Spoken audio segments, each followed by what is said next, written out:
महाकाल की नगरी उज्जैन।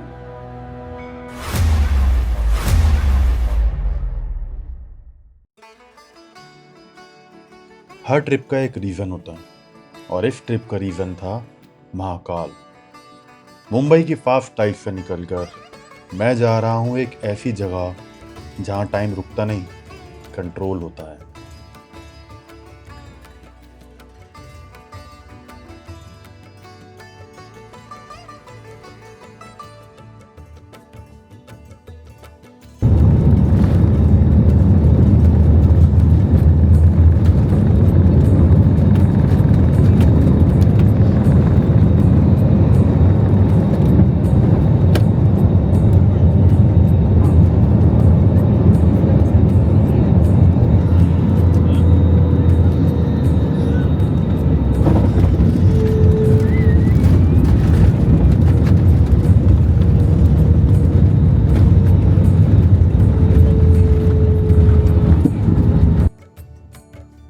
इंदौर, मध्य प्रदेश का दिल, क्लीनेस्ट सिटी ऑफ इंडिया के नाम से जाना जाता है, लेकिन मेरे लिए ये एक गेटवे था।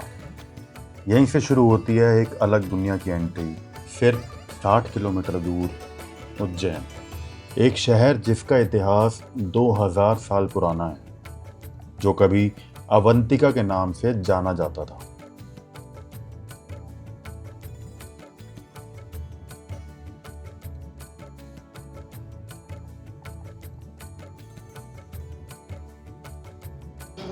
Hi guys, welcome back to my channel. तो टाइटल देख के आप समझ ही गए होंगे कि मैं जा रहा हूँ महाकाल की नगरी उज्जैन। तो अभी मैं आ गया हूँ इंदौर एयरपोर्ट पे। तो यहाँ से अभी 3 लोग हैं, वो लोग जा रहे हैं यहाँ से कैब में, तो मैं उनके साथ शेयरिंग में जा रहा हूँ। तो ज़्यादा नहीं आ रहे चार्जेस शेयरिंग में, मतलब मैं 600 रुपये दे रहा हूँ उनको, जो मेरे को होटल तक ड्रॉप करेंगे। तो ये मेरे पीछे है एयरपोर्ट, बहुत ही साफ़ एयरपोर्ट है, देवी अहिल्याबाई होलकर एयरपोर्ट इंदौर। तो बस अभी ये लोग हैं मेरे पीछे, अभी हम कैब का वेट कर रहे हैं। टेम्परेचर हो रहा है 35 डिग्रीज़, बहुत ज़्यादा धूप है। बाकी ये मेरी लाइफ की सबसे शॉर्ट फ़्लाइट थी। मैं 11:30 तो घर से निकला था मुंबई से, एंड अभी कितना 3 बज रहा है, तो हम ऑलमोस्ट 2:40 पे लैंड हो गए थे। 55 मिनट्स की फ़्लाइट थी मुंबई से। और अभी बस अभी हम लोग जा रहे हैं, अभी हम सारे वेट कर रहे हैं कैब का। तो लेट्स सी आगे कैसा रहता है। ये मेरी पहली सोलो ट्रिप होगी लाइफ की, और वो भी महाकाल। चलो आगे चलते हैं, कैब आ गई है।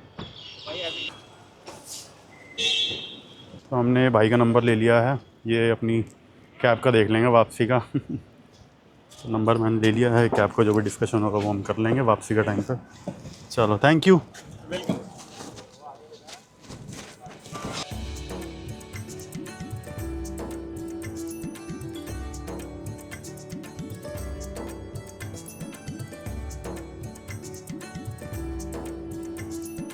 तो अभी हम लोग निकल चुके हैं इंदौर एयरपोर्ट से उज्जैन की तरफ। तो अभी भैया कह रहे हैं कि ऑलमोस्ट 1.5 घंटा लगेगा, क्योंकि रास्ता ख़राब है बीच में। तो कितने किलोमीटर पड़ जाता है यहाँ से? 60 किलोमीटर, और उसका ऑलमोस्ट 1.5 घंटा।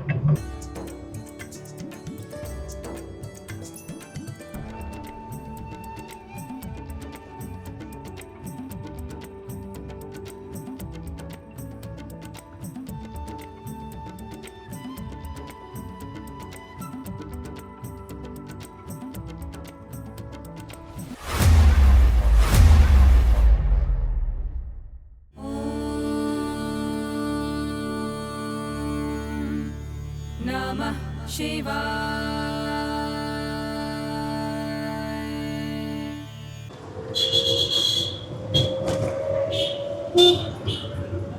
तो उज्जैन आते ही हो गया है धब्बा। मैंने जो होटल बुक किया था वही सेम नाम का एक और होटल था, तो मैं वहाँ पहुँच गया। तो वहाँ पता चला कि बुकिंग है ही नहीं। तो अभी उस होटल को कॉल करा है, उसने व्हाट्सएप पे लोकेशन भेजी है, जो यहाँ से ऑलमोस्ट 1.5 किलोमीटर दूर है। तो अभी मैं जा रहा हूँ वहाँ पे ई रिक्शा में। एंड गर्मी भी बहुत ज़्यादा हो रही है, 35 डिग्री है, और क्राउडेड भी दिख रहा है, भीड़ तो दिख रही है भाई। मेरी कैब वाले ने मुझे जहाँ छोड़ा था वहाँ से मैं फिर वापस जा रहा हूँ होटल की तरफ। तो दिखा तो 5 मिनट ही है। तो ये दीपक भाई का कार्ड है, ये दीपक भाई, हेलो। जय श्री महाकाल। जय श्री महाकाल। तो भाई ने हमें कार्ड दे दिया है, मैं अब इन्हीं के साथ घूमूंगा।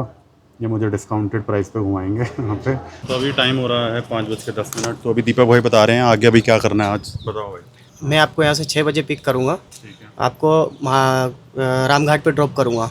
रामघाट पे 6:30 बजे आरती चालू हो जाएगी। 6:30 बजे से 7 बजे तक आरती का आनंद लेना। आप वहाँ से 100 मीटर ऊपर सीढ़ी वाला रास्ता है, वो चढ़ के हर सिद्धि पे चले जाइए। हर सिद्धि पे आरती 6 6:30 से वहाँ पे भी होती है, वो 7:30 8 तक होती है। आराम से आरती करके सामने ही एकदम 100 मीटर में बड़ा गणेश, महाकाल और कॉरिडोर पूरा आराम से घूम सकते हैं। चारों पाँचों पॉइंट शहर के अंदर ही है। और आराम से 9-10 बजे तक आप वहाँ पे पूरा घूम के फिर वापस आपको जब भी लगे मेरे को कॉल कर दीजिए, मैं वापस आपको होटल ड्रॉप कर दूँ। तो अगर हम महाकाल जाएंगे दर्शन हो जाएंगे ना फिर आज? आराम से होंगे। 10:30 बजे तक मंदिर बंद होता है, उसके पहले आप 9:30 तक मंदिर में एंट्री कर लीजिएगा। हो सकता है आपको महाकाल की आरती मिल जाए। चलो, थैंक यू दीपक भाई।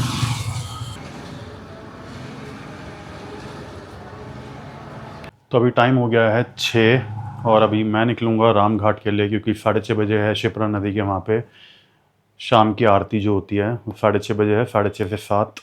देन उसके बाद आगे के मंदिर और जाऊँगा, फिर महाकाल के दर्शन, फिर महाकाल कॉरिडोर घूमते हुए डिनर करते हुए वापस। तो आइए चलते हैं राम घाट की तरफ।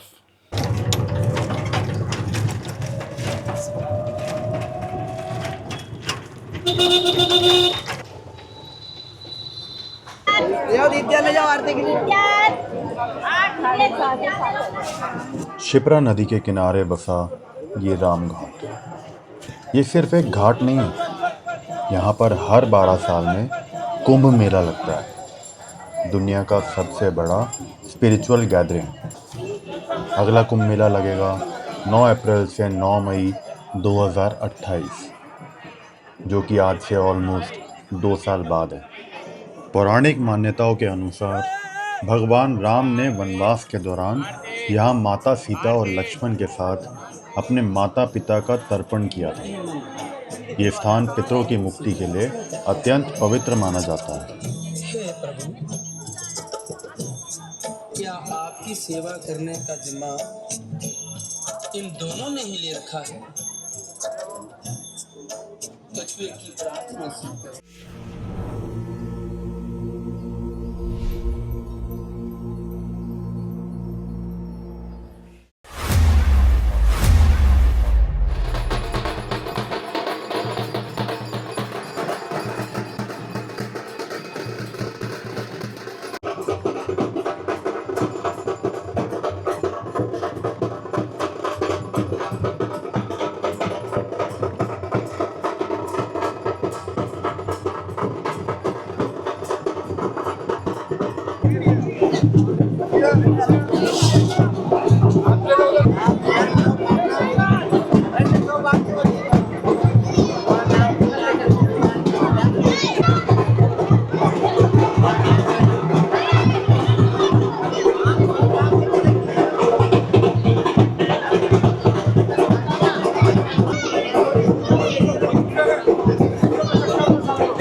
तो ये है पूरा राम घाट और बहुत ही अच्छी आरती हुई है, अलग ही वाइब, बहुत मज़ा आया।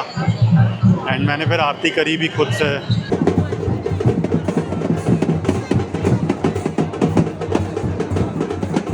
तो ये पीछे पूरी एक घाट है यहाँ पे और ये शिप्रा नदी है। अभी राम घाट देखते हुए थोड़ा आगे की तरफ अभी मैं जाऊँगा हर सिद्धि मंदिर की तरफ।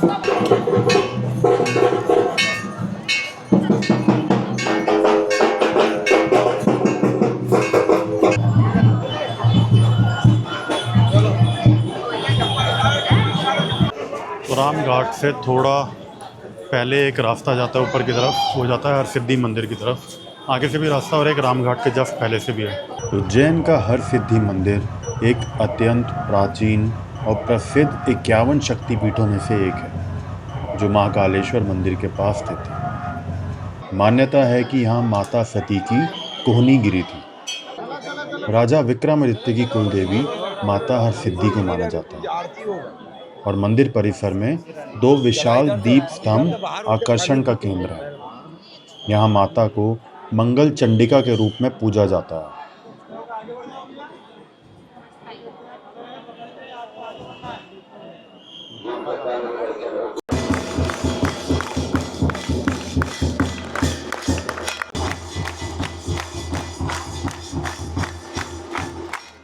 भाई साहब बहुत भीड़ थी हर सिद्धि मंदिर में।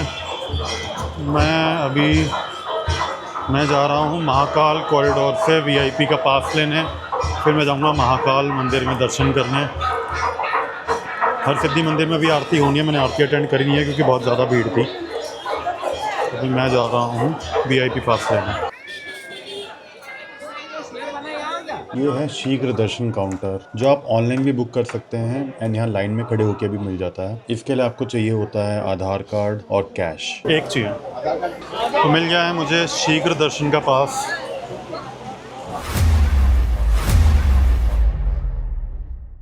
शिव शंकराय शुद्धाय नीलकंठाय धीमहि भक्तवांछितदातारं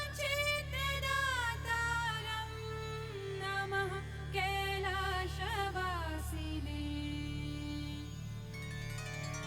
मेरे पीछे है महाकालेश्वर मंदिर। मेरे दर्शन हो गए हैं, बहुत अच्छे दर्शन हुए हैं। भीड़ थी लेकिन वीआईपी पास था तो बहुत ईज़िली हो गए हैं एंड बहुत ही अनबिलीवेबल भी है एक्सपीरियंस, क्योंकि मेरी पहली सोलो ट्रिप है एंड वो भी महाकाल की। तो हाँ, एक्सप्लेन नहीं कर सकता, वो वाली वाइब है, एक अकेले, एक इंडिपेंडेंस। बस यही है कि अच्छा लग रहा दर्शन करके बहुत।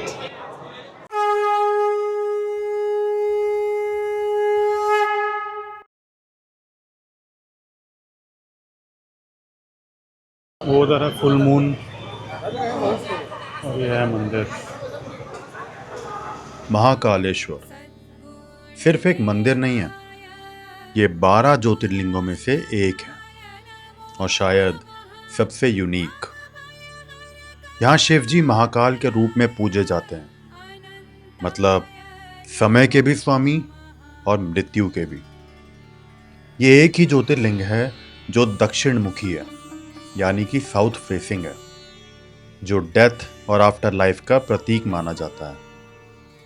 और शायद इसीलिए लोग यहाँ सिर्फ मन्नतें मांगने नहीं, समझने आते हैं। नमः करालवदनाय कालसंहारकारिणे भक्तरक्षमूलेनाथ त्रिनेत्राय नमो नमः।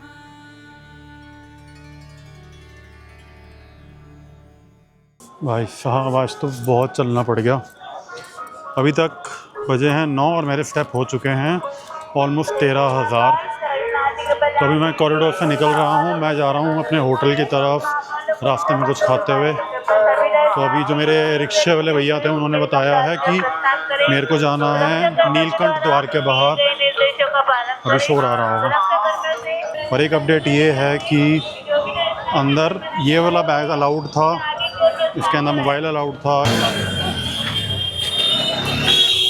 तो ये है यहाँ पे भीड़ का कुछ ऐसा हाल।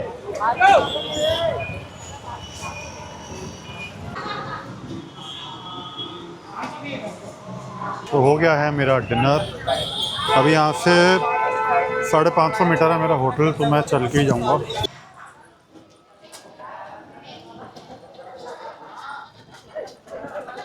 तो मैं पहुँच चुका हूँ अपने होटल के पास। ये था मेरा 4th ज्योतिर्लिंग। तो मैंने अभी ई रिक्शा कर दिया है, वो मुझे छोड़ेगा नाना खेड़ा बस स्टॉप। 150 रुपये ले रहे हैं वो, लेकिन मैंने एक कंडीशन रखी है कि मुझे रास्ते में पोहा और जलेबी खिलाते हुए चलें, क्योंकि ब्रेकफास्ट का टाइम हो गया है एंड 4 घंटे का रास्ता है। भैया मुझे रास्ते में वही पोहा जलेबी खिलाएंगे, फिर हम जाएंगे नाना खेड़ा बस स्टॉप की तरफ, जहाँ से हमें बस मिलेगी ओमकारेश्वर के लिए या फिर शेयर्ड कैब।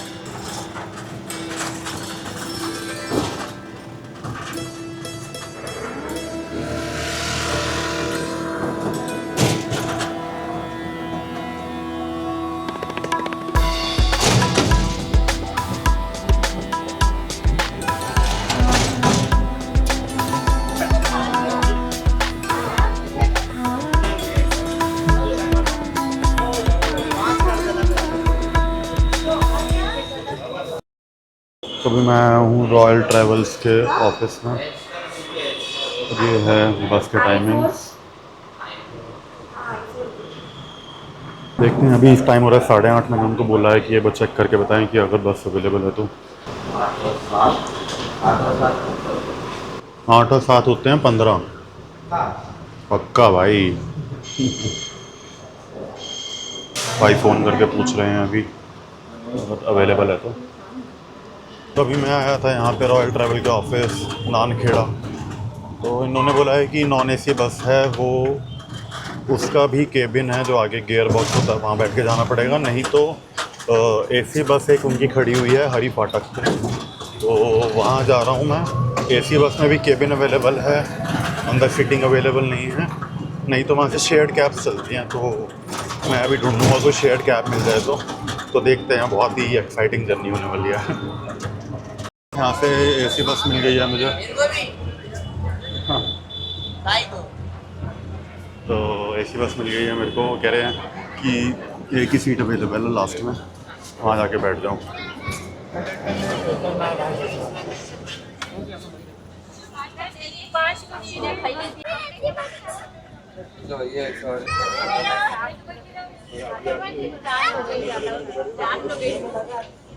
अभी टाइम हो चुका है 12, निकले हुए हमें हो गए हैं कुछ 2.5 घंटे। ये है पीछे मेरी बस, और अभी यहाँ से ऑलमोस्ट 2.5 घंटे का रास्ता और है। अभी बीच में यहाँ पे हॉल्ट के लिए रुका है कुछ चाय पानी के लिए। और गर्मी तो बहुत ज़्यादा हो गई है, ऑलमोस्ट 35 डिग्रीज़ के अराउंड ऑलरेडी हो चुका है। बाकी लुकिंग फॉरवर्ड टू इट। तो अभी हम यहाँ रुके हैं, यहाँ से निकलेंगे अराउंड 15 मिनट बाद। होपफुली 2-2:30 बजे तक पहुँच जाएंगे। Let's see.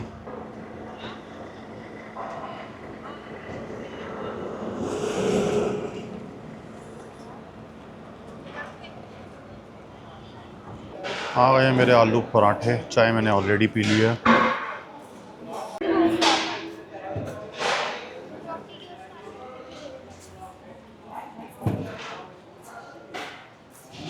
बहुत हैवी हो जाएगा ये तो यार। मुझे लगा छोटे छोटे पराठे होंगे, अरे बहुत बड़े बड़े पराठे हैं। बस जाने का टाइम हो चुका है, मैंने पराठा छोड़ दिया, पेट भी भर गया था और बहुत हैवी पराठे थे। तो अभी बस जाने का टाइम हो गया है, बस मैं जा रहा हूँ बस की तरफ।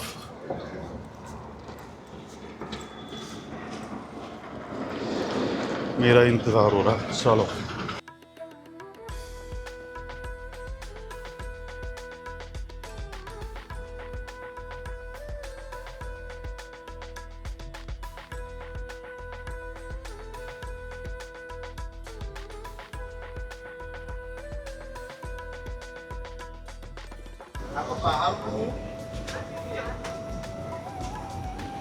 तो अभी टाइम हो चुका है 3:30। मैं निकला था 9:30 बजे, तो ऑलमोस्ट 6 घंटे तो बस में लग गए। उससे पहले आधे घंटे पहले बस बोर्ड करी थी, तो 6.5 घंटे बाद मैं पहुंच चुका हूं ओमकारेश्वर के बस स्टैंड पे।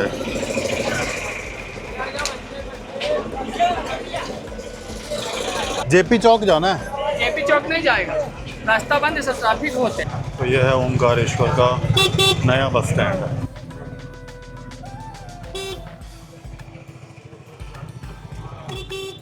दूर कहीं नर्मदा बह रही है और मैं उसकी तरफ बढ़ रहा हूँ। कहते हैं गंगा में नहाने से पाप धुलते हैं, लेकिन नर्मदा को सिर्फ देख लेने से ही शुद्धि मिल जाती है।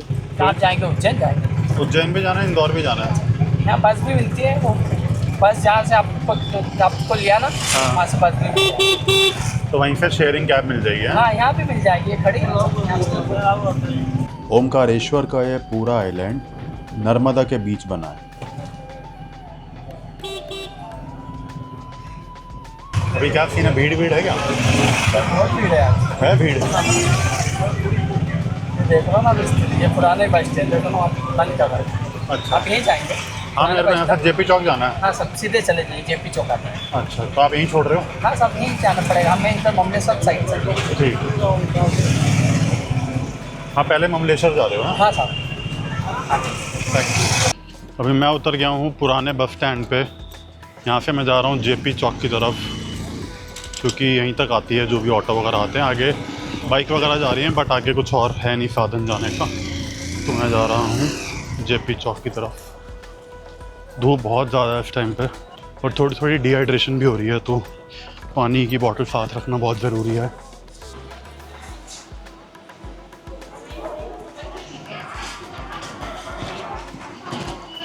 जेपी चौक यही है क्या? जेपी चौक। हर हर महादेव। हो गए 6.5 घंटे लग गए मेरे को। बहुत। ये है मेरे पंडित जी।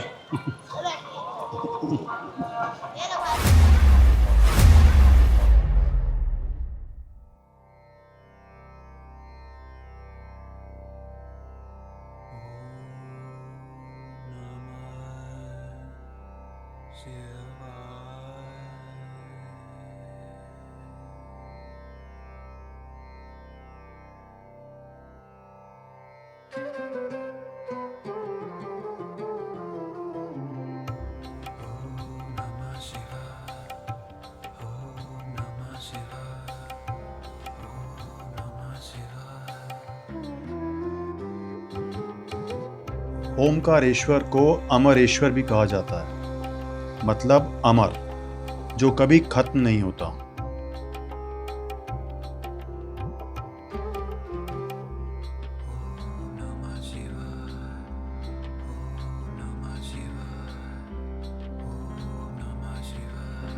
ओम। ओम सिर्फ एक सिंबल नहीं है, ये वो ध्वनि है जिससे पूरी सृष्टि की शुरुआत मानी जाती है, और उसी ओम के बीच ये मंदिर बसा है। पंडित जी कह रहे हैं ये जनरल लाइन है जो इस साइड में है, बहुत ही लंबी लाइन है।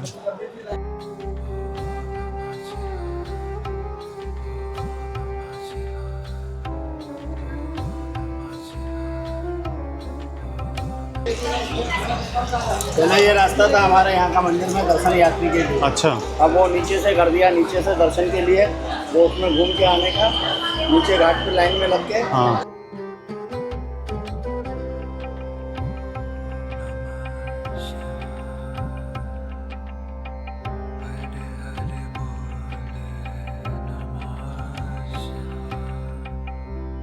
यहाँ सूरज का उगना और ढलना सिर्फ एक नेचुरल प्रोसेस नहीं लगता, जैसे हर दिन एक नई शुरुआत और एक नया अंतिम।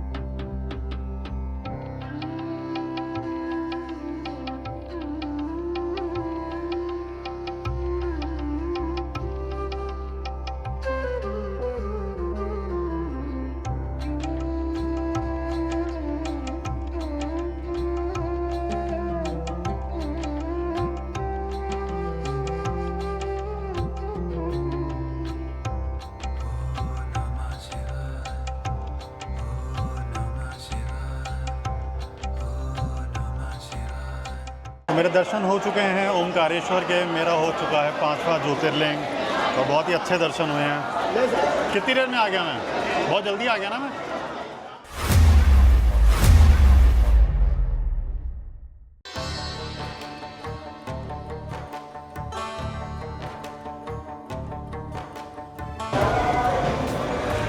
ये भारतवर्ष में प्रथम स्थान है। इनके 4 मुख आगे हैं, 1 मुख पीछे है, पंचमुखी गणेश के नाम से। ये ओंकारेश्वर जो है वो स्वयंभू है। यहाँ राजा मानदाता हुए हैं। मैंने जो राजा मानदाता जो राम के वंशज थे, यानी 24 पीढ़ी पहले हुए हैं, उन्होंने यहाँ तप किया है। 1 मास कठिन तपस्या के बाद में शंकर जी से प्रसन्न होकर इच्छित वर मांगने को कहा। उन्होंने वर में मांगा कि आप जिस रूप में मुझे दर्शन दे रहे हैं उसी रूप में आपको विराजमान होना पड़ेगा। उन्होंने तप करने के बाद में जब तपस्या पूर्ण हो गई तो शंकर जी से वर में 3 वर मांगे थे कि आप स्वयं साक्षात निवास करें, पहला वर। आपके नाम के साथ में मेरा नाम चलना चाहिए, दूसरा वर। या जो व्यक्ति आपके पास आके दर्शन नहीं कर पाता है और आपके शिखर दर्शन करके निकल जाता है तो आप उसकी मनोकामना को पूर्ण करें, ये तीसरा वर। और मामलेश्वर का क्या है? ये मामलेश्वर आदिगुरु शंकराचार्य जी द्वारा स्थापित है। जो पहले क्या था कि नदी बाढ़ आ जाती थी, नदी के तट पर ओंकारेश्वर की तरफ पुलों नहीं थे, तो नदी के द्वारा जो नावें चलती थी उसी से यात्री आते थे। तो प्राण प्रतिष्ठा करके रामानंद सरस्वती से दीक्षा लिए अपने आदिगुरु शंकराचार्य जी ने। दीक्षा लेने के बाद में वो उत्तर तट पर गए हैं, दक्षिण तट पर गए हैं। तो वहाँ ममलेश्वर मंदिर में अहिल्याबाई होलकर इंदौर स्टेट पार्थेश्वर लिंगार्चन मिट्टी का शिवलिंग बनाकर पूजन करती थी प्रतिदिन। लेकिन जब आदिगुरु शंकराचार्य जी उस तट पर पहुँचे हैं, वहाँ कोई शिवलिंग ना होने के कारण ममलेश्वर को प्राण प्रतिष्ठा किया और उसको ममलेश्वर को ओंकारेश्वर क्षेत्र में ममलेश्वर ज्योतिर्लिंग की उपाधि दी गई। तो जो लोग यहाँ आते हैं उनको ममलेश्वर जाना जरूरी है? ओंकारम ममलेश्वरम ये 2 भागों में व्यक्त है। उधर का ओंकारे ममलेश्वर के नाम से विख्यात है, इधर ओंकारेश्वर के नाम से विख्यात है। दोनों के दर्शन करने से एक ज्योतिर्लिंग होगा, तभी पूरा होता है। हाँ। तो मेरे ओंकारेश्वर के दर्शन हो गए हैं, अभी मैं जाऊंगा ममलेश्वर।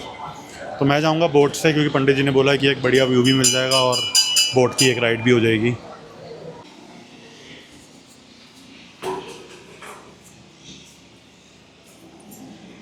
ये भैरव जी हैं। अच्छा। जैसे उज्जैन के जो काल भैरव हैं, उज्जैन में मदरा पीते हैं, जो भगवान कपाल स्वरूप बटक रूप में है। तो मेरा भी पंडित जी से ये सवाल है कि बहुत लोग महाकालेश्वर आते हैं एंड वो बोलते हैं कि पहले महाकाल के दर्शन करो, उसके बाद काल भैरव के करो। कई लोग बोलते हैं कि पहले काल भैरव के करो, बाद में महाकालेश्वर के करो। क्या सच्चाई है? सर यह है कि जैसे महाकाल में जो व्यक्ति आता है उसको काल भैरव के दर्शन करना ही अनिवार्य होता है, क्योंकि कालों का काल जो है आज के रूप में जो कलयुग में भी पूज रहा है वो कालों का काल महाकाल है। तो पहले क्या करना चाहिए? पहले काल भैरव है, पहले महाकाल? नहीं, ऐसा कुछ भी नहीं है, अपने मन के ऊपर रहता है, आप कोई भी दर्शन कर सकते ये हैं। सब बनाई हुई बातें हैं। बनाई हुई बातें हैं, आपके हिसाब से कोई भी दर्शन कर सकते हैं। ऐसे ही हमारे यहाँ पर लिखा है, जैसे ओंकारेश्वर आता है कि ममलेश्वर पहले करना चाहिए, ऐसा कुछ नहीं है। आपका भाई जहाँ आपका टाइम बचे वो अपने हिसाब से अपनों को दर्शन मान्यता करना के ऊपर है वो ना, वो अपने मन के ऊपर है। मेरे को बहुत लोगों ने बोला था कि पहले काल भैरव जाना चाहिए या पहले। पातालेश्वर। अच्छा, पातालेश्वर। पातालेश्वर, हाँ जी।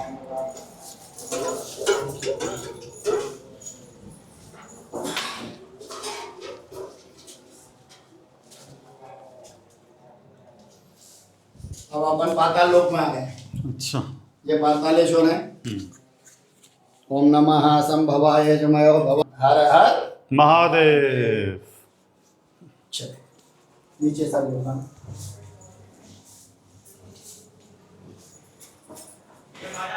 नीचे नीचे ऊपर। ओंकारेश्वर 5 मंजिल है। अच्छा, कौन कौन से हैं यहाँ पे? सबसे पहले ओंकारेश्वर, दूसरा महाकालेश्वर, तीसरा सिद्धेश्वर, चौथा गुप्तेश्वर, 5वां जजेश्वर। अच्छा। 2 दर्शन आपको अभी पट खुले हैं। हाँ। 3 दर्शन के लिए पट बंद कर रखा है। अच्छा।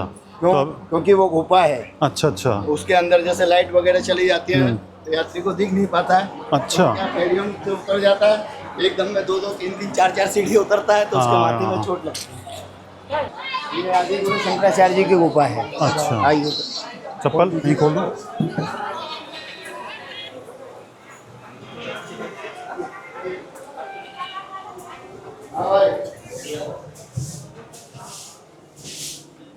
ये आदिगुरु शंकराचार्य जी हैं।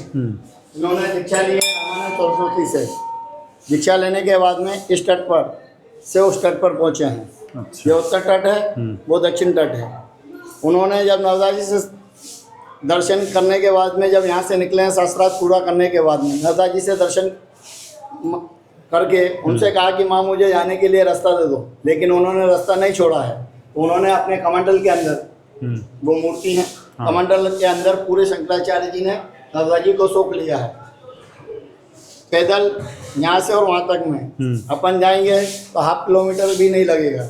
अच्छा। 1/2 किलोमीटर भी नहीं है। हाँ, जो ब्रिज है जो अपन देखेंगे तो 1/2 किलोमीटर भी नहीं है। हाँ। लेकिन शास्त्र के अनुसार 84 योजन का अंतर है। अच्छा। इस जगह से लेकर उस जगह तक जाने के लिए। और पहले के ज़माने में जो आपको मैं रास्ते बता रहा था, जैसे ये गुफा है, ये उज्जैन जाती है, अच्छा, उस पार जाती है, ये उज्जैन जाती है। कहाँ है रास्ता? कहाँ है? बंद कर दी क्या गुफा? रास्ता बंद कर रखे हैं। आइए यहाँ तक आ जाइए आराम से, ये बंद कर रखे हैं। अच्छा, ये रास्ता उज्जैन तक जाता था? हाँ, मांडव जाता था नीचे सर गुफा। और जो पहले के ज़माने में पूर्वज जो आते थे लोगों, वो इस रास्ते के द्वारा ओंकारेश्वर मंदिर के लिए जाते थे। अच्छा, ऊपर वाला रास्ता नहीं था? हाँ, ये रास्ता नहीं था, ये बाद में बनाया हुआ। ये ओंकारेश्वर मंदिर के लिए है। वो सामने काली जी की मूर्ति है।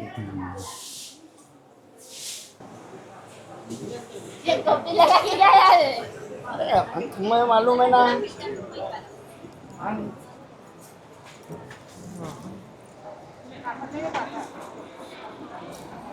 वो सामने ब्लैक कलर में कमलेश्वर ज्योतिर्लिंग है। अच्छा, आप यहाँ से नीचे से जाएंगे ठीक है, खंबे के यहाँ से, ठीक वहाँ है। सामने गेट पे पहुँचोगे। हाँ, गेट पे पहुँचते से ही आपको यदि भीड़ है तो मैंने आपको कहा उस शिखर झंडे का दर्शन करके वहाँ से कौन फोटो सा लेना। वो ऑरेंज वाला या फिर जो उसके ऊपर है मंदिर पीछे के? पीछे ब्लैक कलर में ज्योतिर्लिंग के ऊपर है जो? हाँ, उसके दर्शन करना है, झंडे के दर्शन करके निकलना। बाकी फोटो मैं आपको भेज दूँगा। ठीक है।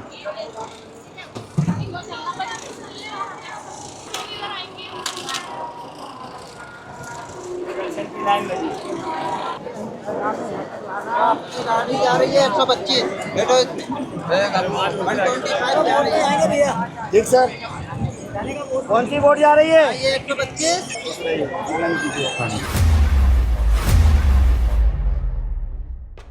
ये है ओमकारेश्वर और उधर है ममलेश्वर। तो पहन ली है मैंने लाइफ जैकेट।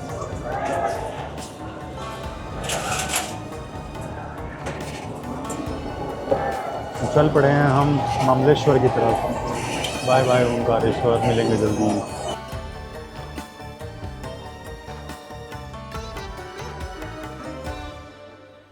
कहते हैं नर्मदा के पत्थर अपने आप शिवलिंग का रूप ले लेते हैं और इसलिए इन्हें नर्मदेश्वर शिवलिंग कहा जाता है।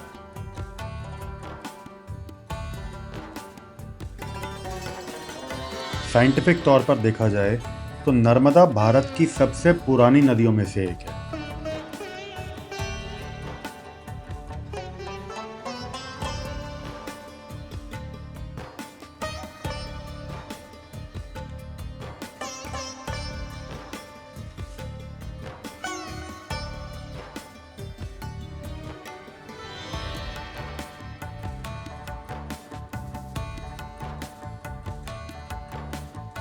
यहाँ एक इंटरेस्टिंग बात है, कुछ लोग कहते हैं असली ज्योतिर्लिंग ओमकारेश्वर में है और कुछ कहते हैं ममलेश्वर में, और शायद इसीलिए दर्शन तब तक कंप्लीट नहीं माने जाते जब तक दोनों मंदिर ना देखे जाएं। तो ये मेरे पीछे है ओमकारेश्वर और इस साइड पे है ममलेश्वर। ये मेरा बोट वाला भाई। तो वेजिटेबल सैंडविच और गन्ने का जूस पीने के बाद मैं निकल चुका हूँ ममलेश्वर की तरफ। एक है सीधा रास्ता भी है, एक सीढ़ियों वाला रास्ता भी है। मैं सीधे वाले रास्ते से जा रहा हूँ, देखते हैं कितनी भीड़ होगी वहाँ पे। टाइम हो चुका है 5:30 शाम के। ऐसा है ये रास्ता।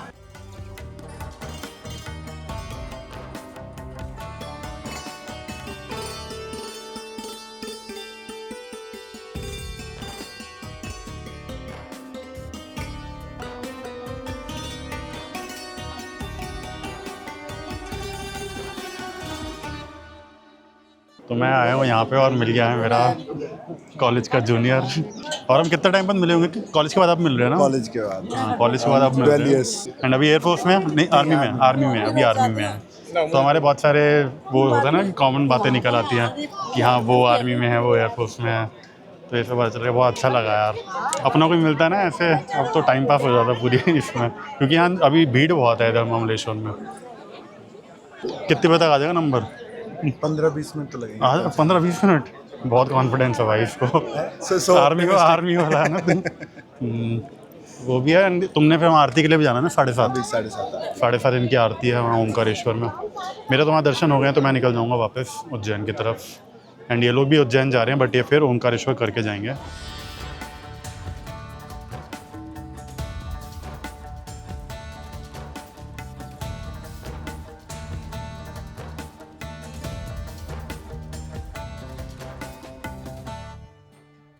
तो अभी दिशांत ने थोड़ा जुगाड़ लगाया है एक पंडित जी से, जो 500 रुपये पर हेड ले रहे हैं। तो अभी दिशांत और ये लोग थे 5 लोग और एक मैं हो गया, तो हम 6 लोग हो गए। पंडित जी को उसके हिसाब से 3000 की बात हुई है एंड 500 पंडित जी के हैं। तो ये लोग मैं ले लूँ आपका ब्लॉग में चलेगा? तो ये लोग हैं साथ में। अब कौन कौन है बता दो भाई। ईशान कटारिया,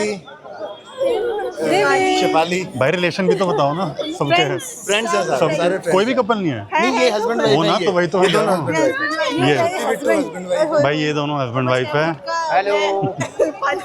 वो आप दोनों, ये दोनों, श्रुति, तरुण, शेफाली और हम दो सिंगल। और हम दो सिंगल। देखो तभी लोटा ले रखा है। बहुत लंबी लाइन है। बमलेश्वर महादेव की क्या स्टोरी है? वो जानने के लिए मेरा ब्लॉग देखना। पंडित जी के काट लियो 500 रुपये। लोटा पकड़ने के 500 रुपये कट गए। चलो आधे आधे कर लेना, 250-250। पंडित जी कह रहे आधे आधे कर लेंगे। मैं कह रहा हूँ ऑप्टिमिस्टिक होना अच्छा, लेकिन इतना अच्छा भी नहीं है कि मतलब 1.5 घंटे को 15 मिनट। अरे ये तो हम आ गए सीधा गेट के पास।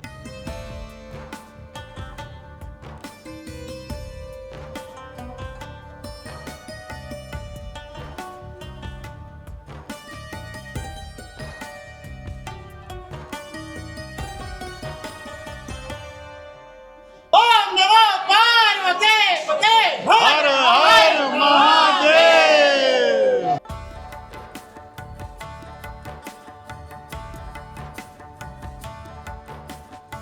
तो हम आ गए हैं मामलेश्वर से बाहर। बहुत ही बढ़िया दर्शन हुए हैं, विदिन 5 मिनट बहुत बढ़िया दर्शन हो गए। तो ब्लॉग में भी आ जाओ। तो बहुत बढ़िया दर्शन हो गए हैं यार, अच्छे हुए ना दर्शन। बिल्कुल 15 मिनट की ऑप्टिमिस्टिक। देखो नहीं, अभी बात ये है कि इसने 15 मिनट बोले थे और 15 मिनट ही लगे हैं। अब वो कैसे लगे हैं वो अलग बात है, लेकिन 15 मिनट बोले थे, 15 मिनट लगे हैं। यावत् देवो महेश्वराय यावत् सेवानु तावत् विभै बहु। लंबी उम्र कर। भोलेनाथ की 3 पूजा होती है सुबह 5 बजे, उसके बाद में 12 बजे रात। तो मेरे हो गए हैं मामलेश्वर के भी बहुत बढ़िया दर्शन। तो अभी मैं जा रहा हूँ पुराने बस स्टैंड की तरफ, वहाँ से मिलेगी बस, पूछता हूँ।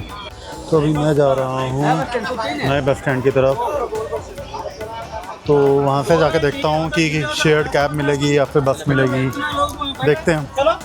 तो अभी ऑटो में बैठ गया हूँ मैं, लेट्स गो।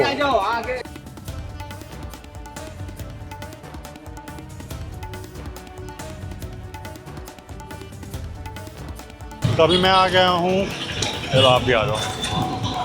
तो अभी मैं आ गया हूँ पुराना बस स्टैंड। यहाँ से कैब की बात हो गई उज्जैन की, वो 450 रुपये ले रहे हैं कैब के, उज्जैन छोड़ देंगे। अनशेयर्ड कैब है और भी लोग हैं उसमें, तो अभी वेट कर रहे हैं और कैब वाले भैया भी यहीं कहीं घूम रहे हैं।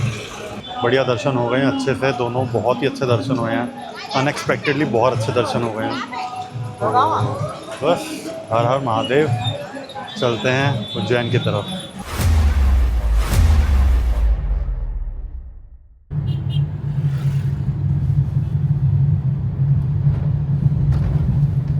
तो अभी हम लोग आ गए हैं यहाँ पे, इंदौर पहुँच गए हैं।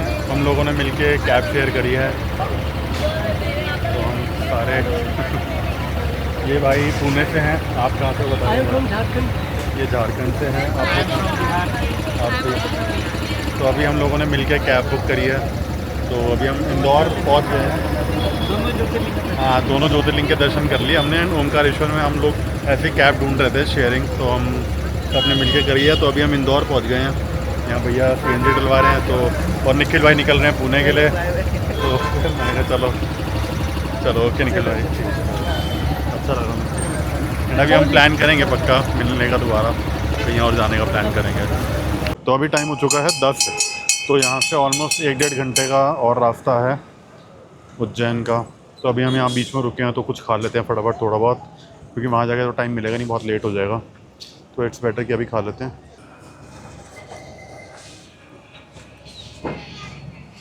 मैं पहुंचूंगा अराउंड 12 और उसके बाद मैं जाऊंगा भस्म आरती के लिए। मैं निकलूंगा उसके लिए अराउंड 1-1.5 बजे, मतलब 1:30 बजे का मैं टारगेट लेके चल रहा हूँ निकलने का। होपफुली मैं टाइम से पहुंच जाऊंगा और अच्छे सी आरती भी हो जाएगी। बाकी अभी तक तो दिन बहुत बढ़िया निकला। अकेले ट्रैवल करने का मज़ा भी है, नए नए लोग मिलते हैं, बातें होती हैं। तो हम आपस में भी वही बातें करते हैं, कौन कौन से ज्योतिर्लिंग हम सब ने कवर करे हैं। तो अभी जो निखिल भाई थे उन्होंने 9 कर लिए हैं कवर, उनके 3 रह गए हैं। तो मैं उतर चुका हूँ कैब से और अभी मैं जा रहा हूँ चल के। मेरा होटल 300 मीटर दूर ही है, जो सामने बोर्ड दिख रहा है उसके बहुत पास। टाइम हो चुका है 12:30 रात के एंड मुझे 1:30 बजे निकलना है भस्म आरती के लिए। तो अभी मैं 15-20 मिनट रेस्ट करके फिर मैं निकलूँगा नहाने के लिए। नहाने के बाद मैं निकलूँगा भस्म आरती के लिए। नींद बहुत तेज़ आ रही है, सुबह का उठा हूँ मैं 7 बजे का एंड पूरे दिन का वो थकान धूप वगैरह। कैब के अंदर में आगे बैठे बैठे बहुत बार आँखें बंद भी हुई हैं, बट भैया ड्राइवर चला रहा होता तो ऑब्वियसली नहीं सोना चाहिए कंडक्टर सीट वाले को। तो मैं नहीं सोया, बीच में थोड़ी बहुत आँखें बंद हुई थी, फिर एकदम से मैं जाग गया, पानी वानी पिया तो थोड़ा नॉर्मल हो गया था। फिर ट्रैफिक बहुत ज़्यादा था बीच में, तो मैं वहाँ से निकला था कुछ 7:15 बजे और 12:15 बजे मैं यहाँ पहुँचा हूँ। तो फिर भी मुझे 5 घंटे लग ही गए हैं, जिसमें आधा घंटा बीच में रुके थे हम इंदौर में जब वो रिफ़िल करवा रहे थे। तो फिर 5 घंटे तो लग ही गए हैं नहाना करके भी। तो नींद आ रही है बहुत भयंकर, बट कोई नहीं, महाकाल का बुलावा है, जाएंगे बिल्कुल। और अभी बस 15-20 मिनट रेस्ट करके फिर निकलता हूँ मैं भस्म आरती के लिए। भस्म आरती में मैं फ़ोन लेके जाऊँगा क्योंकि फ़ोन के अंदर वो PDF है जो मुझे दिखानी है और आधार कार्ड दिखाना ज़रूरी है, तो वो मैं लेके जाऊँगा। बाकी चीज़ें जितनी भी हैं मैं यहीं रूम में छोड़ दूँगा। फिर भस्म आरती के बाद 1-2 मंदिर के दर्शन करके फिर मैं रूम में आऊँगा और फिर सो जाऊँगा 3-4 घंटे के लिए चेकआउट से पहले। देखा जाए तो ये डे 3 डे 2 के कॉन्टिन्यूशन में ही है, क्योंकि मैं आधा पौना घंटा पहले ही मैं आया था ओमकारेश्वर से और मैं नहा धो के ब्रश व्रश करके हो गया हूँ बिल्कुल तैयार। अभी टाइम हो रहा है रात के 1:30। आरती होती है सुबह 4 से 6 बजे तक, लेकिन अभी जाके लाइन में लगना पड़ेगा, वहाँ वेट करना पड़ेगा, फिर जब गेट खुलेंगे तब एंट्री होगी।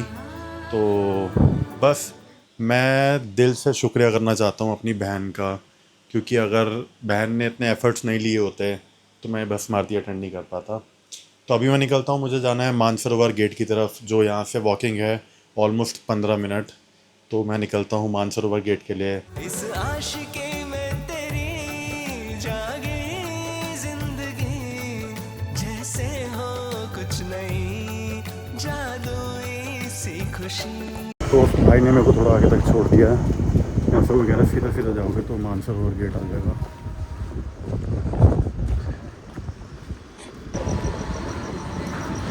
और आ गया है सामने मानसरोवर गेट। अब तो नींद भी उड़ गई है, टाइम हो गया 1:45, नींद उड़ गई है, बढ़िया हवा चल रही है इस टाइम। तुझसे ही हर सुबह की शुरुआत भी ऐसी दीवानगी दीवानगी क्या कहीं होगी, ऐसी दीवानगी दीवानगी क्या कहीं होगी। भस्म आरती, जहाँ हर अहंकार राख बन जाता है और सिर्फ महाकाल रह जाते हैं। ये बताती है कि मृत्यु ही जीवन का अंतिम और अटल सत्य है। भस्म नश्वरता, वैराग्य और सांसारिक मोह माया के त्याग का प्रतीक है। पुराणों के अनुसार भगवान शिव ने राक्षस दूषण का वध करने के बाद उसकी भस्म से श्रृंगार किया था, तभी से परंपरा चली आ रही है।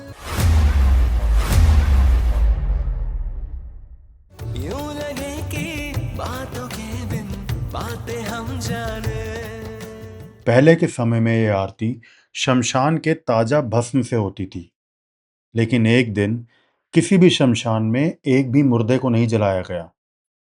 तब महाकाल मंदिर के पुजारी ने अपने बेटे के भस्म से महाकाल की आरती की, जिससे शिवजी बहुत प्रसन्न हुए और बेटे को जीवन दान दिया। साथ ही कहा, आज से शमशान के भस्म की जगह कपिला गाय के गोबर के कंडे, शमी, पीपल, बड़, बेर, अमलतास और वट की लकड़ियों को जलाकर भस्म आरती की जाए।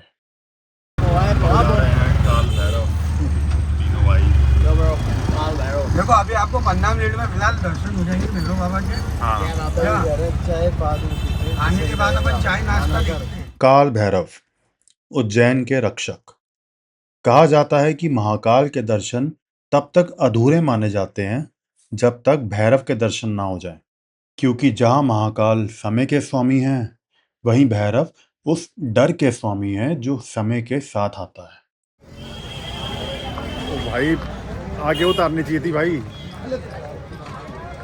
हमने अपनी अपनी चप्पलें उतार दी हैं ऑटो में और यहाँ है छोटे छोटे कंकर।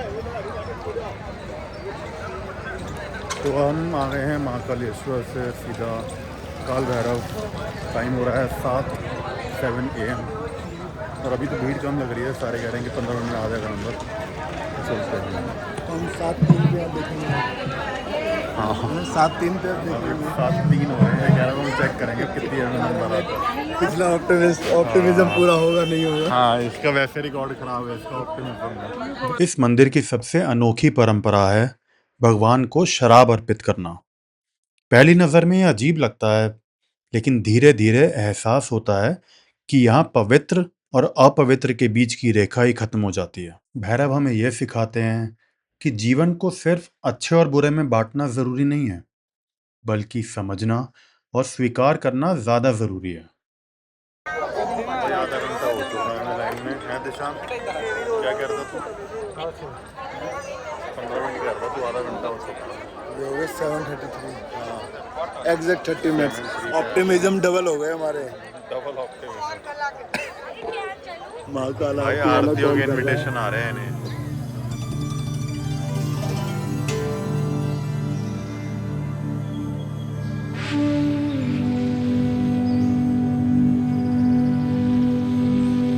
भैरव भगवान शिव का वो रूप है जो सीमाओं में नहीं बनता। ये रूप शांत नहीं है, ये नियमों से परे है और शायद इसी वजह से इतना सशक्त है। यहाँ आकर समझ आता है कि आध्यात्म सिर्फ पूजा और नियमों तक सीमित नहीं है, बल्कि ये जीवन के हर पहलू को स्वीकार करने की शक्ति देता है। तो 8:15 हो गए हैं। तो भाई ने बोला था 15 मिनट, पर ये नहीं बोला था 7 के बाद 15 मिनट या 8 के बाद 15 मिनट। तो हाँ लगे तो 15 मिनट ही है। 1 घंटे के बाद लग गए। हाँ 1 घंटे के बाद। तो अभी चलते हैं होटल की तरफ, कुछ खा पी के। मेरे को जागे हुए हो चुके हैं ऑलमोस्ट 25 घंटे से ऊपर। तो टाइम हो चुका है 9:15 और मैं आ गया हूँ अपने होटल। बाकी थकान बहुत ज़्यादा हो गई है।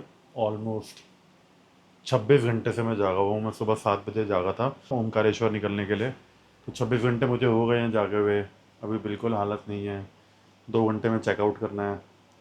तो चेकआउट के बाद इनिशियल प्लान ये था कि मैं उज्जैन घूमूंगा, जो भी यहाँ के मंदिर होंगे, लेकिन बहुत ज़्यादा रश है क्योंकि अभी हम काल भैरव होके आए हैं। बस मारुति के बाद वहाँ चले गए थे डायरेक्ट, क्योंकि हर जगह ये लिखा हुआ था एंड बहुत लोगों ने बोला भी था कि सुबह का 6 से 7 के बीच में अगर काल भैरव जाओगे तो 15 मिनट में दर्शन हो जाएंगे।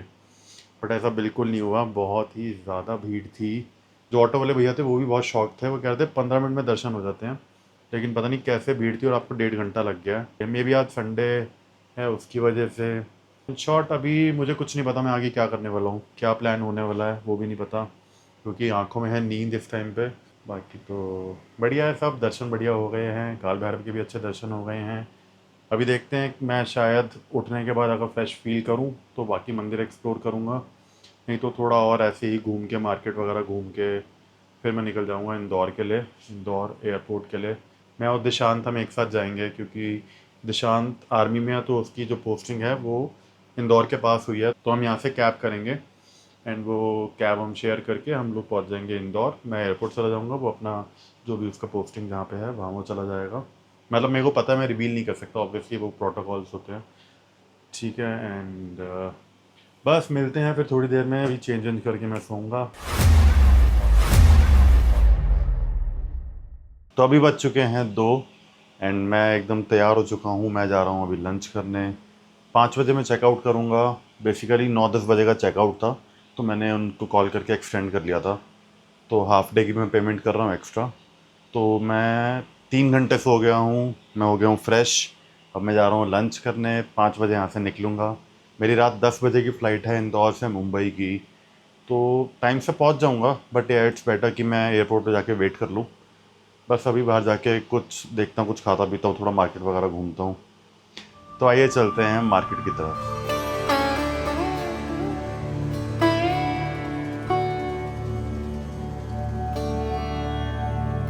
इस पूरी जर्नी में एक चीज़ कॉमन थी। हर जगह एक ही बात रिपीट हो रही थी, कंट्रोल।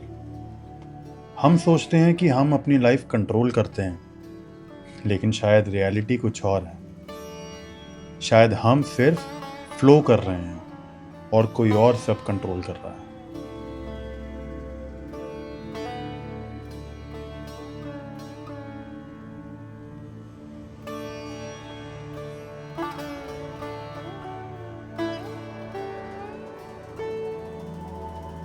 महाकाल के आसपास का ये बाजार सिर्फ दुकानों का नहीं है, ये एक अलग ही दुनिया है। हर दुकान पर कुछ ना कुछ आस्था से जुड़ा हुआ है। रुद्राक्ष, शिव की मूर्तियाँ, भस्म, कंगन। लेकिन असल में लोग यहाँ सिर्फ चीज़ें नहीं खरीदते, वो अपने साथ एक एहसास लेकर जाते हैं। आज कोई जल्दी नहीं है, ना कोई मंदिर की लाइन, ना कोई तय प्लान। बस उज्जैन की गलियों में थोड़ा सा घूमना है, थोड़ा सा इस शहर को महसूस करना है। तो अभी मैं लंच करके निकला था और भाई मिल गए हैं। मैं विकास फ्री का हूँ, ये उत्तम नगर के हैं। क्या नाम है आपका? कपिल भाई मिल गए हैं। अभी हम फ्रिज मैग्नेट ढूंढ रहे थे, तो हम दोनों एक ही दुकान पे पहुँचे एंड वहाँ से फिर प्लान बना कि चलो एक साथ ढूंढते हैं। तो यार मिल नहीं रहे हैं, फ्रिज मैग्नेट की थोड़ी कमी सी है। एक दो मिल रहे हैं भाई। हाँ, मतलब बहुत बेसिक वाले जो होते हैं ना, अच्छे नहीं मिल रहे हैं यहाँ पे। क्रिएटिविटी लोग नहीं है यहाँ पे, थोड़े से लग रहा है। हमें थोड़ा मॉडर्न टाइप चाहिए। यहाँ की भीड़ भी अलग लगती है। कोई जल्दी में नहीं है, कोई भाग नहीं रहा। हर कोई अपने ही एक शान से सफर में है।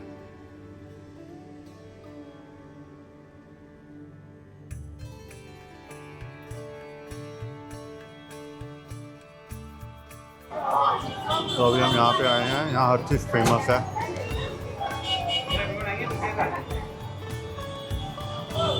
फेमस लच्छा रबड़ी दे दो। तो अभी हमने खा लिया है फेमस लच्छा रबड़ी और फेमस बादाम शेक। कैसा लगा भाई आपको?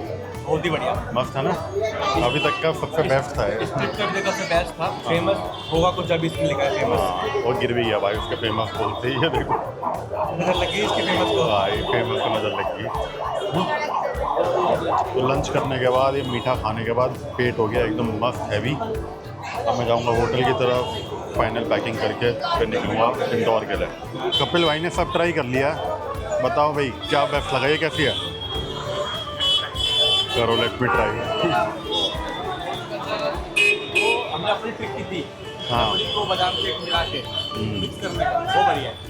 तो इनको हम सीखना पड़ेगा, नई डिश ऐड करनी पड़ेगी अपने। हाँ कपिल, फेमस कपिल डिश। ये कैसी है कुल्फ़ी? बढ़िया। चलो, तो कपिल भाई से विदा लेके मैं निकल पड़ा हूँ अपने होटल की तरफ। अभी टाइम हो रहा है 3:45 और 5 बजे मैं कैब से जाऊँगा इंदौर।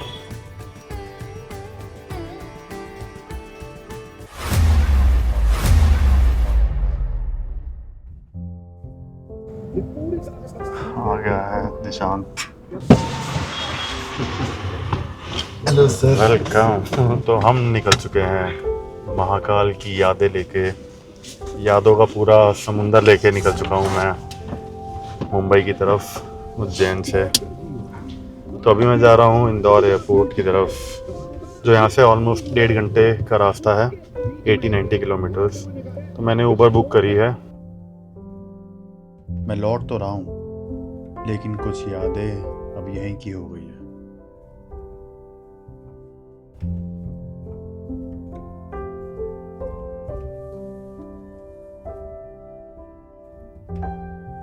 मैं जा रहा हूँ महाकाल की नगरी उज्जैन।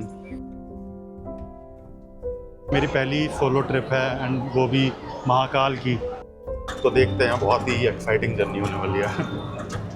तो 6.5 घंटे बाद मैं पहुंच चुका हूं ओमकारेश्वर के बस स्टैंड पे। तो मेरे दर्शन हो चुके हैं ओमकारेश्वर के। मेरा हो चुका है 5वां ज्योतिर्लिंग, और बहुत ही अच्छे दर्शन हुए हैं। तो मैं आया हूँ यहाँ पे और मिल गया है मेरा कॉलेज का जूनियर, बिट्टू, श्रुति, तरुण, शेफाली और हम दो सिंगल।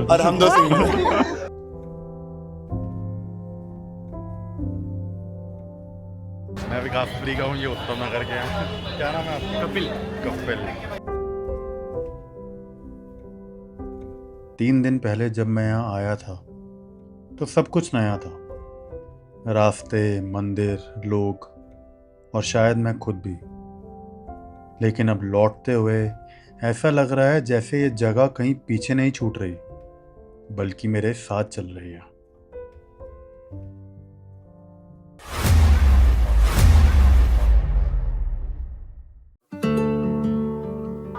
तो टाइम हो गया है 7:30।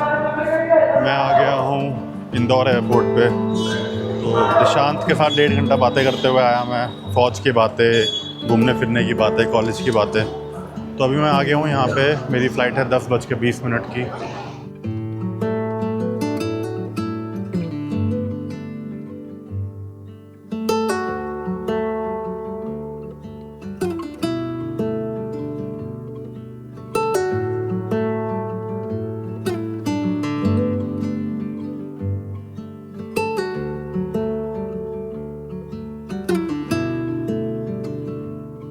तो मेरा चेक इन और सिक्योरिटी हो चुका है। बहुत छोटा एयरपोर्ट है एंड अभी टाइम हो रहा है 8। मेरी बोर्डिंग शुरू होगी 9:35 पे। तो बस थोड़ा ट्रिप की बात करें तो बहुत ही अच्छा एक्सपीरियंस था। बहुत अच्छे अच्छे लोग मिले मुझे, जिनसे भी बात हुई, बहुत अच्छी बातें हुई, बहुत मेमोरीज़ रहेंगी इस ट्रिप की हमेशा। मेरा पहला सोलो ट्रिप एंड वो definitely that was a hit. Looking forward to many more solo trips and group trips. तो कभी मैंने ट्रैवल करा नहीं था सोलो, बट बहुत अच्छा मेरा एक्सपीरियंस रहा। बाकी दिशान से मिला मैं, वो भी बहुत अनएक्सपेक्टेड था। सही था, बस अच्छे से दर्शन हो गए, स्टे भी अच्छा था।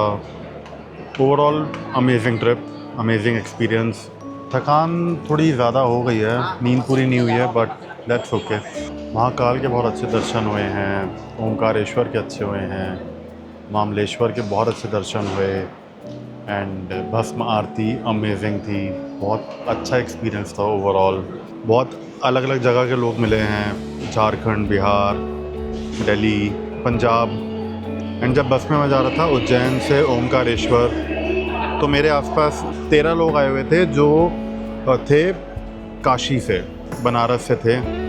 तो उन्होंने भी बड़ा अच्छा एक्सप्लेन किया कि कैसे वहाँ दर्शन होते हैं। मेरा काशी विश्वनाथ का ज्योतिर्लिंग अभी हुआ नहीं है, तो उन्होंने बताया कि कैसे अच्छे दर्शन होते हैं, बहुत अच्छा अरेंजमेंट होता है। एंड जो पंजाब वाले भाई मिले थे, 3 लोग जो बस में मेरे साथ बैठे हुए थे, उन्होंने भी बोला कि उन्होंने बेसिकली पूरा हिमाचल, उत्तराखंड वगैरह कवर करा हुआ है, तो वो अपने एक्सपीरियंस बता रहे थे। तो इस ट्रिप पे बहुत एक्सपीरियंसेस की बातें हुई है। मतलब अभी सोच के भी ये लग रहा है कि बहुत ही अनएक्सपेक्टेड था पूरा ट्रिप। जब मैं निकला था एक थोड़ा डर भी था। सोलो ट्रिप था, हमेशा से एक वो थोड़ा डर रहता ही है कि कैसे मैनेज होगा, होटल, खाने का, दर्शन का या कहीं भी जाने का कैसे मैनेज होगा। बट पता नहीं वो कुछ ब्लेसिंग थी या क्या था, सब कुछ होता गया एंड बहुत ही स्मूथली हुआ। मुझे कहीं भी किसी भी पॉइंट पे नहीं लगा कि यार क्या हो रहा है, क्यों हो रहा है। बहुत ही प्यार से सब कुछ ऐसे चला है, एकदम फ्लो में चला है। एंड जो लोग भी ये देख रहे हैं, जो लोग सोलो ट्रिप पे गए हैं, वो रिलेट कर पाएंगे इस चीज़ से कि जो एक्सपीरियंस होता है बहुत डिफरेंट है। वो शायद एक्सप्लेन नहीं किया जा सकता। एंड जो लोग सोलो ट्रिप पे नहीं गए हैं, I really request you all कि आपको जाना चाहिए, क्योंकि बहुत चीज़ें आपको इंडिपेंडेंट बना देती हैं। एंड अभी ये चीज़ें ना वो हो रहा है कि अभी ट्रिप एंड हो रही है ना, तो ये चीज़ें ऑटोमेटिकली तुम एनालाइज़ करते हो थोड़ी थोड़ी देर। जब तुम अकेले बैठते हो वो एनालाइज़ करते हो। पहले दिन पे राम घाट जाना, वहाँ पे शाम की आरती अटेंड करना, वो एक्सपीरियंस जो था, इतनी भीड़ भाड़ के बीच में हर चीज़ मैनेज करना, तुम्हारा फ़ोन भी है, फिर देखना भी है कि अगला कहाँ जाना है इसके बाद। तो अमेजिंग था यार। जो नहीं गए हैं उन सबको जाना चाहिए। एंड जिन लोगों ने मुझे बोला कि तुझे सोलो जाना चाहिए, जा सोलो ट्रैवल कर, थैंक यू सो मच। दिल से शुक्रिया आप सबको कि आप लोगों ने मुझे मोटिवेट करा कि मैं आऊँ। And genuinely thank you. अगर आपके कोई क्वेश्चंस है और यू नीड एनी हेल्प तो आप मुझे DM कर सकते हैं इंस्टाग्राम पे। मेरा इंस्टाग्राम हैंडल है अभिमन्यु अरोड़ा 22। जो भी चीज़ आपको पूछनी होगी, बीट आइटनरी, स्टे, कैसे जाना है, क्या करना है, कहाँ जा सकते हैं, प्लीज़ फील फ्री। और पता नहीं क्यों अभी मैं बैठे बैठे सोच रहा था कि मैं एयरपोर्ट पे बहुत बातें करता हूँ, चाहे वो मेरा दुबई वाला ब्लॉग हो, सिंगापुर सीरीज़ हो, या फिर और भी कोई सीरीज़ होगी, तो आई डोंट रिमेंबर। बट मैं एयरपोर्ट पे आके मैं बहुत बातें करता हूँ कैमरे में। मैं आप लोगों से बहुत बातें करता हूँ, तो पता नहीं क्या रीज़न है। मे बी वो टाइम मिल जाता है मेरे को, या वो कुछ टाइप का कंफर्ट है। मुझे लगता है कि जो भी मेरा एक्सपीरियंस है वो मैं शेयर करूं। तो या अभी एक ऐसे रैंडम थॉट आया मेरे को, तो करते हैं सीरीज़ को यहीं पे ख़त्म। आई होप आपको अच्छा लगा होगा to live this experience with me. मिलते हैं किसी और सीरीज़ में, किसी और ट्रैवल ब्लॉग में। Till then take care, be good.